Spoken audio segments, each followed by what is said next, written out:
नमस्कार, मी राजेंद्र तिडक्याने आपण पाहतात युवा दर्पण लाईव्ह। सुरुवातीला पाहूयात आजच्या ठळक घडामोडी। परभणीतील येशवाडीत मोठी दुर्घटना, हनुमान मंदिराचा सभामंडप कोसळला, 7 भाविकांचा जागीच मृत्यू तर 25 जण गंभीर जखमी। पवनराजे निंबाळकर हत्याकांडाचा 20 वर्षानंतर निकाल, पुराव्याअभावी सर्व आरोपींची निर्दोष मुक्तता। ओमराजे म्हणाले, निकाल दुर्दैवी। ओबीसी जनगणनेसाठी राज्यव्यापी आंदोलनाचा इशारा, दुष्काळावर सर्वपक्षीय बैठकीची मागणी, विजय वडेट्टीवारांचा सरकारवर निशाणा। आणि आता एकच शिवसेना, ती म्हणजे एकनाथ शिंदेंची। कोल्हापूर दौऱ्यात अमित शहांचा टोला। आणि आता बातमीपत्र बीड जिल्ह्याचं आणि राज्यातील इतर घडामोडींचं सविस्तर। बीड पोलीस ठाण्याच्या हद्दीत पूरग्रस्त कॉलनी परिसरात सुरू असलेल्या बेकायदेशीर पत्त्याच्या जुगार अड्ड्यावर पोलिसांनी मध्यरात्री छापा टाकून 7 जणांविरुद्ध गुन्हा दाखल केला आहे। या कारवाईत रोख रक्कम, मोबाईल फोनासह एकूण 48,630 रुपयांचा मुद्देमाल जप्त करण्यात आला आहे।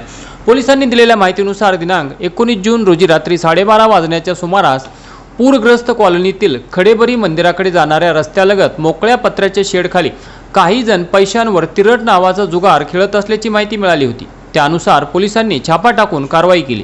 या प्रकरणी जगनमंत्री अवचार वय 42 वर्षे, किरण भास्कर वाघमारे वय 32 वर्षे, राहुल राजेंद्र शिंदे वय 35 वर्षे, भैया सर्जेराव भोले वय 32 वर्षे, शेखर प्रकाश आगव वय 22 वर्षे, प्रकाश बळीराम वाघमारे वय 32 वर्षे आणि विशाल श्रावण वाघमारे वय 32 वर्षे या 7 जणांविरुद्ध गुन्हा दाखल करण्यात आला असून सर्व आरोपी पूरग्रस्त कॉलनी पेठ बीड येथील रहिवासी आहेत। यावेळी एकूण 48,630 रुपयांचा मुद्देमालही जप्त करण्यात आला आहे। या प्रकरणी हवालदार नितीन माणिकराव राठोड यांच्या फिर्यादीवरून पेठ बीड पोलीस ठाण्यात गुन्हा दाखल करण्यात आला असून ही कारवाई पेठ बीड ठाण्याचे पीआय निलेश केळे यांच्या मार्गदर्शनाखाली एपीआय नित्यानंद उबाळे, रवी पुजारी, नितीन राठोड, रमेश भोले, आगाव, कल्याण जाधव, डोईफोडे आणि भारती यांनी मिळून केली। बीड जिल्ह्यातील ग्रामीण भागात जिल्हा परिषदेच्या शाळांची अवस्था अत्यंत दयनीय झाली असून बीड तालुक्यातील अनेक शाळांत विद्यार्थ्यांना जीव मुठीत धरून शिक्षण घ्यावे लागत आहे। मोडकळीस आलेल्या इमारती, अपुऱ्या वर्गखोल्या आणि मूलभूत सुविधांचा अभाव यामुळे शेतकरी, शेतमजूर, ऊसतोड मजूर व आर्थिक दुर्बल घटकातील विद्यार्थ्यांचे शैक्षणिक नुकसान होत असल्याचा आरोप सामाजिक कार्यकर्ते डॉक्टर गणेश ढवळे लिंबा गणेशकर यांनी केला आहे। बीड तालुक्यातील जिल्हा परिषद शाळांच्या इमारती, वर्गखोल्या व दुरुस्तींच्या कामासाठी जिल्हा वार्षिक नियोजन समितीच्या निधीतून तातडीने 9,31,00,000 रुपयांची तरतूद करण्यात यावी अशी मागणी डॉक्टर ढवळे यांनी बीड विधानसभेचे आमदार संदीप क्षीरसागर यांच्याकडे एका लेखी निवेदनाद्वारे केली आहे। निवेदनात म्हटले आहे की बीड तालुक्यातील 22 जिल्हा परिषद शाळांना स्वतःची इमारत उपलब्ध नाही, तसेच 11 ठिकाणी शाळा बांधण्यासाठी जागेचा प्रश्न आहे। 22 शाळांतील 43 वर्गखोल्या मोडकळीस आलेल्या असून विद्यार्थ्यांच्या सुरक्षेचा प्रश्न निर्माण झाला आहे। याशिवाय 8 शाळांमध्ये विद्यार्थी संख्या वाढल्याने 12 नवीन वर्गखोल्यांची आवश्यकता आहे। त्यासाठी 8,28,00,000 रुपयांच्या निधीची आवश्यकता आहे। तसेच बीड तालुक्यातील 52 शाळांमधील 69 वर्गखोल्यांची दुरुस्ती करणे गरजेचे असून त्यासाठी 1,03,00,000 रुपयांची आवश्यकता आहे। त्यामुळे शाळा पुनर्बांधणी, नवीन वर्गखोल्या आणि दुरुस्ती या सर्व कामांसाठी एकूण 9,31,00,000 रुपयांचा निधी ताबडतोब उपलब्ध करून देण्याची मागणी करण्यात आली आहे। परभणीच्या मानवत तालुक्यातील येशवाडी येथे हनुमान मंदिराचा सभामंडप कोसळून 7 भाविकांचा जागीच मृत्यू झाला असून 25 जण गंभीर जखमी झाले आहेत। या दुर्दैवी घटनेची माहिती मिळताच जिल्हाधिकारी संजय सिंह चव्हाण यांनी तात्काळ घटनास्थळी भेट देऊन परिस्थितीचा आढावा घेतला। तसेच बचाव आणि मदत कार्याला गती देण्याच्या सूचना संबंधित यंत्रणांना दिल्या। दुर्घटनेनंतर महसूल विभाग, पोलीस प्रशासन, आरोग्य विभाग तसेच आपत्ती व्यवस्थापन पथकाने तातडीने घटनास्थळी धाव घेत बचाव कार्य सुरू केले। ढिगाऱ्याखाली अडकलेल्या भाविकांना बाहेर काढण्यासाठी युद्ध पातळीवर प्रयत्न करण्यात आले। जिल्हाधिकाऱ्यांनी घटनास्थळी उपस्थित राहून जखमींच्या उपचाराची माहिती घेतली, तसेच आवश्यक वैद्यकीय सुविधाही उपलब्ध करून देण्याचे निर्देश दिले।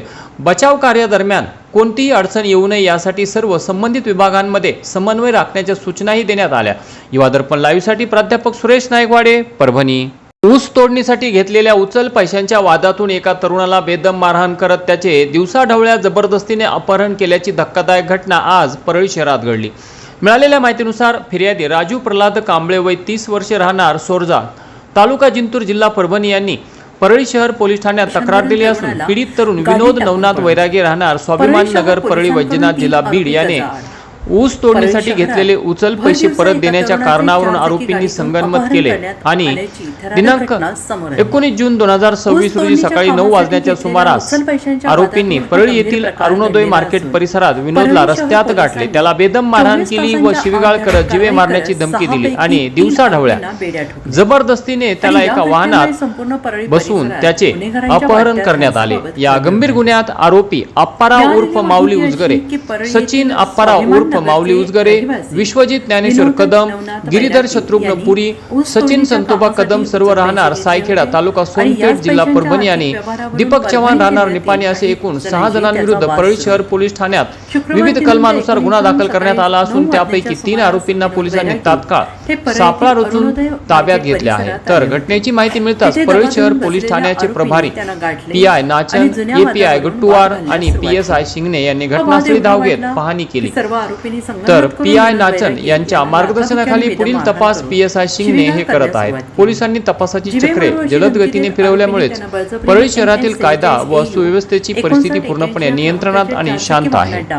गॅजेटियरनुसार आंध्र प्रदेश व तेलंगणा राज्यातील बंजारा समाजाला अनुसूचित जमातीचे आरक्षण मिळत असून त्याच धर्तीवर महाराष्ट्रातील बंजारा समाजाला अनुसूचित जमाती प्रवर्गाचे आरक्षण मिळावे, तांड्यावरील शाळा, विद्यार्थ्यांची शैक्षणिक परिस्थिती, बंजारा समाजाचा राजकारणातील सहभाग अशा अनेक सामाजिक प्रश्नांवर बंजारा ब्रिगेडचे राष्ट्रीय अध्यक्ष रविकांत भाऊ राठोड यांच्या प्रमुख मार्गदर्शनाखाली तसेच महाराष्ट्र प्रदेश अध्यक्ष राहुल भाऊ राठोड यांच्यासह महाराष्ट्रातील प्रमुख पदाधिकाऱ्यांच्या उपस्थितीत दिनांक 21 जून 2026 रोजी बीड येथील डॉक्टर बाबासाहेब आंबेडकर सामाजिक न्याय भवन बीड येथे बंजारा ब्रिगेडच्या राज्यस्तरीय पदाधिकारी बैठकीचे आयोजन करण्यात आले आहे।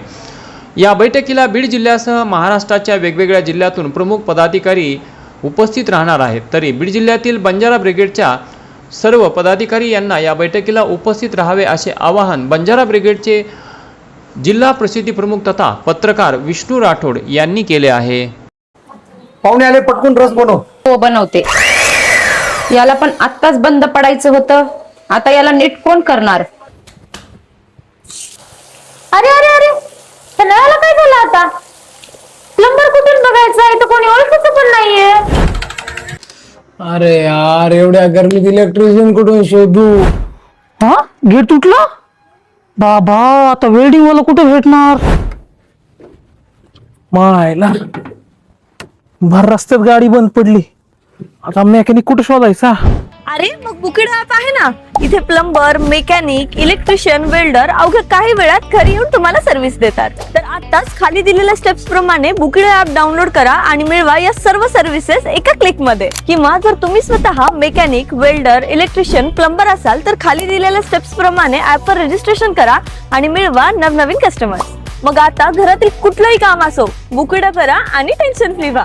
आणि याच बरोबर आजचं बातमीपत्र संपलं। उद्या पुन्हा भेटू काही नव्या आणि ताज्या घडामोडींसह। तोपर्यंत पाहत राहा युवा दर्पण लाईव्ह चॅनल, लाईक करा, सबस्क्राईब करा आणि खाली दिलेल्या बेल आयकॉनला प्रेस करा। तोपर्यंत नमस्कार।